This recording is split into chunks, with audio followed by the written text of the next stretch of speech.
सारे आक्रांता भारत पर टूट पड़े, फिर भी भारत को बर्बाद न कर पाए। जो बल से नहीं हुआ वो अब छल से करना चाहते हैं। तो भारत का मुख्य आधारशिला है चरित्र। परस्त्री मां समान मानने वाले भारत को चरित्रात्मक हनन करना है तो ऐसी कुछ ओछी हरकतें करनी होंगी कि जो संतों के ऊपर आघात हो। संतों के ऊपर आघात होने से ही भारत के ऊपर आघात होगा। सैन्य टूटेगा फिर भी धर्म नहीं टूटेगा।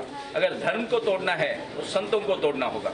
और इसी षड्यंत्र के चलते बापूजी को चरित्रात्मक आरोप लगाकर कारावास में झूठे आरोपों में रखा गया है। जैसे कि आपने देखा होगा बीच में सीए नाम का कानून आया जो भारत के पूर्ण हित में था, भारत के हिंदुओं को पूर्ण हित में था। पाकिस्तान, सिंध, बंगाल, बांग्लादेश में बचे हुए हिंदुओं को भारत में समाने वाला था। उनकी धार्मिक प्रताड़ना हो रही है। फिर भी सीए का विरोध करने वाले कुछ तबके यहाँ भारत में उजले माथे से थे। आपने देखा होगा जेएनयू यूनिवर्सिटी में भारत के टुकड़े 100 करेंगे, अफजल हम शर्मिंदा है, तेरे कातिल जिंदा है। ये देश विरोधी नारे देने वालों को अभिव्यक्ति स्वतंत्रता का नाम देकर उनको पहुंचा जा रहा है, संभाला जा रहा है, उनको भारत के सभ्यता में परोसा जा रहा है।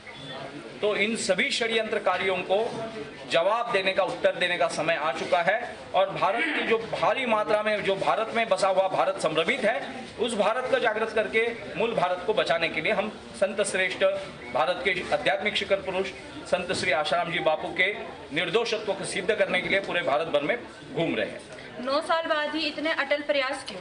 नहीं, 9 साल तक प्रयास चल रहे हैं। अब वो प्रयास शिखर पर है और जल्दी ही बापू हम सबके बीच में होंगे। सरकार के पास में इतने सरकारी कर्मचारी नहीं है जितने देश दुनिया भर के अंदर बापू के भक्त हैं। क्या कहना चाहेंगे सीधा भक्तों को?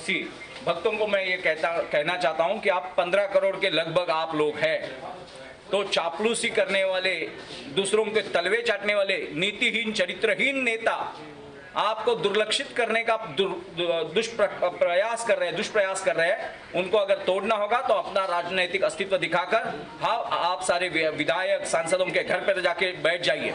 हम सभी साधना से मालाएं तो जप रहे, तन मन धन से बापू को दे चुके हैं, मगर अब बारी है सार्वजनिक स्तर पर पूरे भारत के, ये साधक 14 करोड़ होंगे, मगर मैं 100 करोड़ भारतीयों को कहना चाहता हूं कि ये बापू कोई साधकों की मालमत्ता नहीं है, ये भारत की संपत्ति है। और अगर भारत राष्ट्र को जीवित रखना है तो भारत की गरिमा, अस्मिता और आत्मा जिनसे बनी है, ऐसे संतों की रक्षा करना हमारा दायित्व है।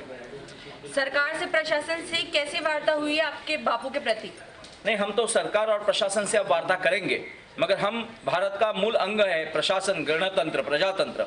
उस प्रजातंत्र का मुख्य आधार है भारत के लोग, जन जन तक सत्य पहुंचाना और लोगों के हृदय में बापू के प्रति जो श्रद्धा भाव है उसको और बलवान बना के, जिनके मन में संभ्रम निर्माण किया गया है, भ्रमिष्टता निर्माण की गई है, उस सभी बादलों को हटाकर सूर्य का दर्शन करवाना, माने भारत के आध्यात्मिक गुरु चरित्र के शिखर पुरुष का दर्शन करवाना और सत्य सामने लाकर जो शंकाएं अपने कुल के ऊपर निर्माण की गई थी, बापू के ऊपर प्रश्न खड़ा करना माने बापू के ऊपर व्यक्तिगत प्रश्न नहीं है। बापू केवल अनंत धर्मांतरित हुए प्रचंड लोगों को फिर से भारत की धरोहर में ला रहे हैं। भारत के लोगों को भारत की सभ्यता से खड़े कर रहे हैं, मजबूती से अपने अंतरंग को शुद्ध करके चरित्रात्मक दोष निकाल रहे हैं। और ऐसे विदेशी शक्तियों को, भारत को अगर मारना होगा तो भारत के लोगों को अपनी सभ्यता से तोड़ना होगा। और भारत के लोगों को अगर भारत की सभ्यता से तोड़ना है तो भारत की सभ्यता की नींव को मजबूत बनाने वाले संतों को बदनाम करना होगा। और मैंने कहा कि बल से जो जीत ना पाए वो छल से जीतना चाहते हैं, और उसी छल का मुख्य अंग है नित्यानंद स्वामी जो तमिलनाडु के थे, उनके ऊपर झूठे रेप के मुकदमे चलाए गए।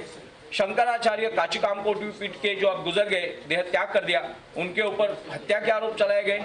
रामदेव बाबा के ऊपर झूठे, आप मनुष्य हड्डियों का, पशु हड्डियों का औषधियों में उपयोग करते हैं, झूठे लांछन लगाए गए।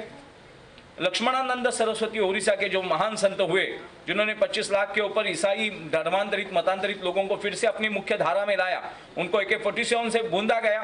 पालघर में साधुओं की हत्या हुई। श्री श्री रविशंकर को बदनाम करने का प्रयास किया गया। और उन्हीं सभी संतों के शिखर पुरुष रहे आसाराम जी बापू के ऊपर चरित्रात्मक लांछन लगाकर भारत की नींव ध्वस्त करने के दुष्ट प्रयास चल रहे हैं। हम वो होने नहीं देंगे।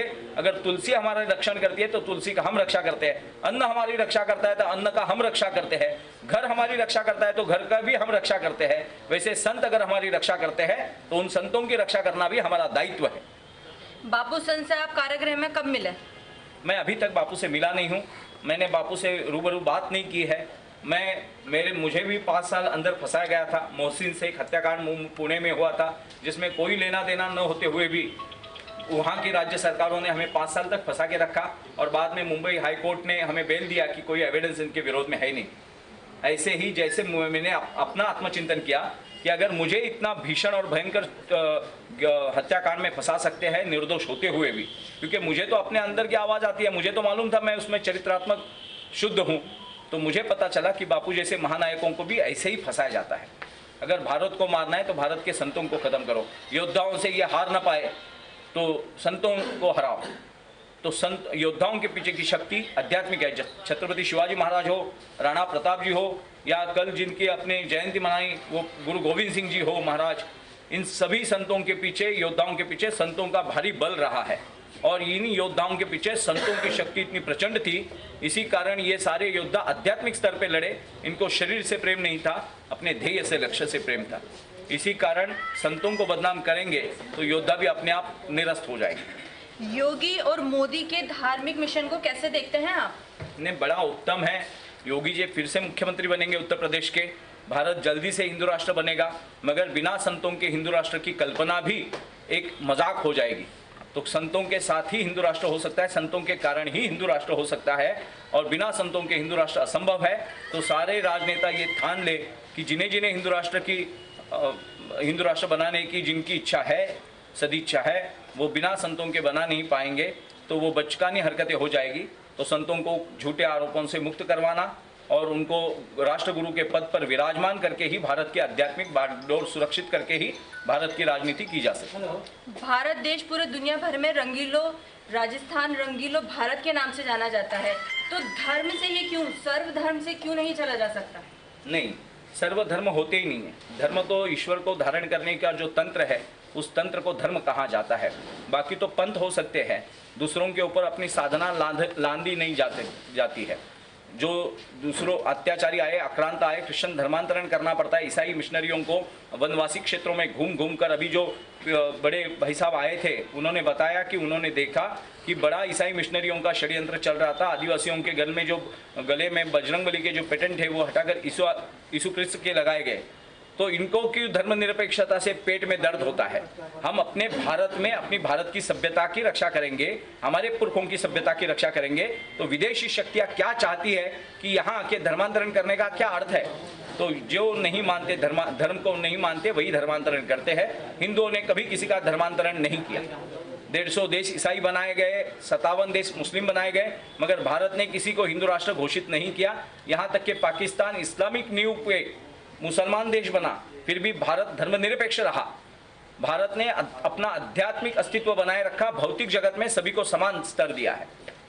तो इसी कारण भारत की आध्यात्मिक शक्ति को जागृत रखने के लिए, सुरक्षित रखने के लिए भारत के भौतिक राजनेताओं को जागृत करना होगा। और इसी कारण हम सारे जन जन तक बात पहुंचाने के लिए आप पत्रकारों के माध्यम से भारत भर के सारे श्रोताओं को, दर्शकों को, साधकों को, और जो साधक नहीं हैं उन सभी भारतीयों को बताना चाहते हैं कि आशाराम बापू ये व्यक्ति नहीं है, आशाराम बापू ये विचार है, आशाराम बापू व्यक्ति नहीं है, आशाराम बापू साधना है। आशाराम बापू जैसे संत ही भारत का अस्तित्व है, उनको सुरक्षित रखना, भारत को सुरक्षित रखना है। लाखों करोड़ों भक्त जानना चाहते हैं कि आशाराम बापू की क्या स्थिति है अभी? नहीं, स्थिति तो देखिए, शारीरिक काया पे वो बड़ी जर्जर अवस्था में है। 85 वर्ष की आयु में आज कड़कड़ाती ठंडी में आप और हम सब स्वेटर पहनकर अपने को सुरक्षित कर आए हैं। वहाँ का अन्न का ठिकाना नहीं, ओढ़ने का ठिकाना नहीं, बिस्तर का ठिकाना नहीं, भीषण परिस्थितियों में रखा गया है। और ऐसे महान संत को ये जिसने जीवन में चींटी नहीं मारी, उसको रेप के केस में फंसाकर बड़ा पाप किया जा रहा है। पैरोल पे भी बाहर आने नहीं दिया जा रहा बापू को, इस पे क्या कहना चाहेंगे आप? जब संजय दत्त बम विस्फोट का आरोपी होते हुए भी 10 बार पैरोल पे आकर गया और अपनी मौज मस्ती कर गया, मगर ये संत है, महात्मा है, इतने आयु से बड़े वृद्ध है, 85 वर्ष के ऊपर उनकी आयु है, फिर भी इनको पैरोल नहीं दिया जा रहा है, क्योंकि झूठों का सत्य उजागर होगा। जिन्होंने झूठा किया है उनका सत्य उजागर होगा। अगर बापू बाहर आते हैं तो बापू का प्रभाव क्षेत्र तैयार हो जाएगा। उनको प्रश्न पूछने वाले आप जैसे पत्रकार आ जाएंगे और आपके माध्यम से जो मेरी वाणी है वो हम बापू बोलने लग जाएंगे और सत्य सामने आ जाएगा। इस डर से बापू को एन केन प्रकारेण कैसे भी खत्म करो, इसे बाहर ही मत आने जो, ऐसे भारत विरोधी शक्तियों का षड्यंत्र है। उस षड्यंत्र को ही निरस्त करने के लिए हम भारत भर में घूम रहे हैं।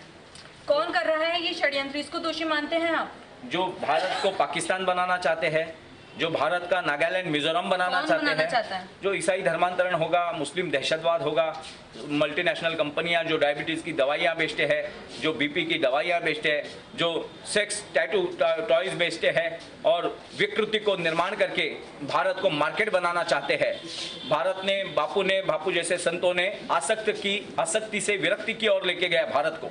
इस कारण योग करने लगे लोग, इस कारण ब्रह्मचर्य करने लगे लोग, इस कारण घर में खाना खाने लगे। अभी ये साधक कोई भी थाली देकर नहीं दिखाई दिया, क्योंकि वो बाहर का खाना ही नहीं खाते, वो सात्विक आहार लेते हैं, वो अपने संयम का खाना खाते हैं, चरित्र में दोष नहीं आने देते, विचारों में दोष नहीं आने देते, भारत में बना हुआ कपड़ा पहनते हैं, भारत में बने हुए जूते पहनते हैं। तो ऐसे सारे 14 करोड़ साधकों ने अपना चरित्र सुधार लिया, जिससे कि डायबिटीज की दवाइयां खाने की नौबत नहीं आई, बीपी की, शुगर की, हार्ट ब्लॉकेज की सारी समस्याएं निकल गई।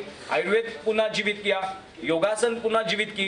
रामदेव बाबा जी ने तो बड़ा शिखर काम किया है, मगर उससे पहले भी आसाराम बापू जी ने यह काम किया था। और आसाराम बापू जी ने जो आरोग्य का, आयुर्वेद का, चरित्र का नींव रखी, इसके कारण अनेक मार्केट ध्वस्त हो गए। इसी कारण बापू जी को अंदर रखा गया। विश्व गुरु भारत अभियान का कोटा में क्या एजेंडा रहेगा, क्या मिशन है आप लोगों का? हमारा मिशन आसाराम बापू को निर्दोष मुक्त करवाकर भारत का जो आध्यात्मिक नुकसान हुआ है वो भर निकालना है। भारत का जो स्पिरिचुअल लॉस हुआ है उसको भर निकालेंगे। उसको भरने के बाद ही भारत का आध्यात्मिक उत्थान हो सकता है। धर्म के नाम पे सत्ता क्यों? भारत की आज़ादी में सभी के खून का बलिदान है। नहीं, जिनका खून का बलिदान था वो पाकिस्तान ले गए। अब जिनके खून का भारत बचा है वो भारत को भारत बचाना है। हमें एपीजे अब्दुल कलाम चाहिए, हमें अफजल, हम शर्मिंदा है, तेरे कातिल जिंदा है, ऐसे बोलने वाले दुष्ट इस भारत में नहीं चाहिए। बिल्कुल दोस्तों, जैसे कि आपने संत को सुना कि किस तरह से बापू आसाराम जी की निर्दोष साबित करने के लिए अभियान चालू करे गए हैं। आप हमारे माध्यम से जुड़े रहिए। मैं ज़ेबा पटेल, सूचना इंडिया से, धन्यवाद।